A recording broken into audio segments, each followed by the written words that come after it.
दोस्तों नमस्कार। सरकार पर नकेल कसे तो कौन कसे, खास तौर से तब जब सरकार मंत्रियों के भरोसे नहीं बल्कि नौकरशाहों के भरोसे चल रही हो।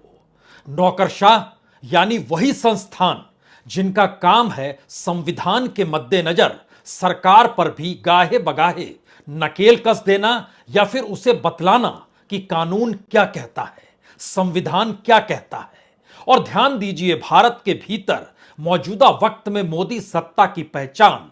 नौकरशाही को अपने अनुकूल करने भर की नहीं है,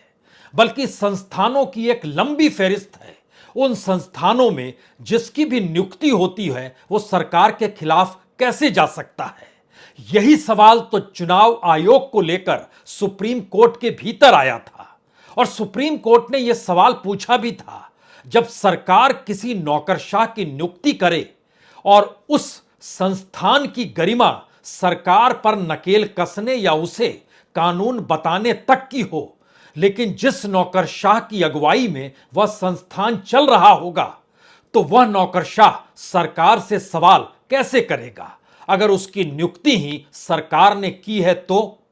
और ध्यान दीजिए, भारत के भीतर में मौजूदा मोदी सत्ता की पहचान संस्थानों के जरिए होती है। वो चाहे सीबीआई हो, चाहे ईडी हो, चाहे आईटी हो, चाहे सीवीसी हो, यहां तक कि धीरे धीरे आप नाम चुनाव आयोग का भी ले सकते हैं, क्योंकि चुनाव आयुक्ति की नियुक्ति सरकार करती है और चुनाव आयोग के तमाम निर्णय अगर विपक्ष को प्रभावित करते हैं या इस देश के लोकतांत्रिक परिस्थितियों को प्रभावित करते हैं राजनीतिक तौर पर, तो सवाल करेगा कौन। और सरकार से सवाल जब कोई नहीं करेगा तो नकेल कसेगा कौन, क्योंकि तमाम पॉलिटिकल पार्टीज को भी आखिर में संस्थानों का दरवाजा ही खटखटाना है। और शायद यही वो परिस्थिति है जब पहली बार भारत के भीतर चुनाव आयुक्त हो या फिर मुख्य चुनाव आयुक्त हो, इसकी नियुक्ति अभी तक सरकार ही करती चली आई। कोई कानून इससे पहले कभी बना नहीं था।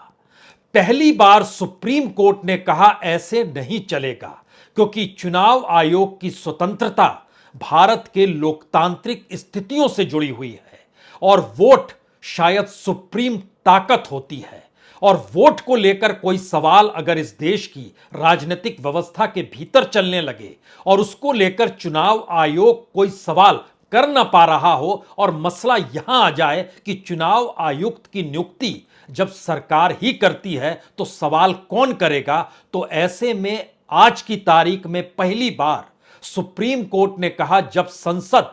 कोई नया कानून बना ले तो बना ले, लेकिन अब सरकार के इशारे पर चुनाव आयुक्त या मुख्य चुनाव आयुक्त की नियुक्ति नहीं होगी। सुप्रीम कोर्ट ने कहा एक कमेटी काम करेगी जिसमें देश के प्रधानमंत्री होंगे, जिसमें विपक्ष का नेता होगा और जिसमें चीफ जस्टिस खुद होंगे, यानी मुख्य चुनाव आयुक्त, लोकसभा में विपक्ष का नेता और प्रधानमंत्री। 3 सदस्यों की कमेटी तय करेगी कि अब कौन चुनाव आयुक्त होगा और कौन मुख्य चुनाव आयुक्त होगा।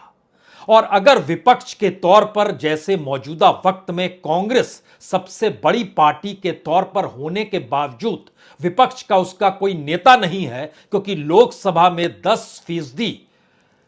सीटें भी उसके पास नहीं है, तो ऐसे में चुनाव आयोग के आयुक्तों की नियुक्ति के मद्देनजर सुप्रीम कोर्ट ने कहा जो सबसे बड़ी पॉलिटिकल पार्टी होगी लोकसभा के भीतर विपक्ष के तौर पर, उसके नेता की मौजूदगी ऐसी नियुक्तियों में होनी होगी जो इस देश के चुनाव आयोग को चलाते हैं। दरअसल यह मामला पहुंचा था एक ऐसे चुनाव आयुक्त की नियुक्ति को लेकर जिसने आज रिटायरमेंट ली यानी वीआरएस ली और कल वो देश के चुनाव आयुक्त बन गए। तकरीबन 4 बरस पहले ऐसा ही मामला दूसरे चुनाव आयुक्त को लेकर भी उठा था, जो उत्तर प्रदेश के भीतर में चुनाव आयुक्त होने से पहले मुख्य सचिव हुआ करते थे। और उत्तर प्रदेश के चुनाव के वक्त जब वह चुनाव आयुक्त के तौर पर उनकी नियुक्ति हो गई तो सवाल यह उठा, जो शख्स उस दौर में उत्तर प्रदेश की सरकार यानी योगी सरकार से निकला हुआ शख्स हो, उसकी नियुक्ति अगर केंद्र सरकार और उस लिहाज से कर रही है कि जहां पर वह सरकार के खिलाफ जा ही ना पाए, तो ऐसे व्यक्तियों से आप कैसे आशा कर सकते हैं कि एक निष्पक्षतापूर्ण चुनाव हो पाएगा। तो शायद आजादी के बाद पहली बार इतिहास में चुनाव आयुक्त और मुख्य चुनाव आयुक्त की नियुक्ति को लेकर सवाल उठे।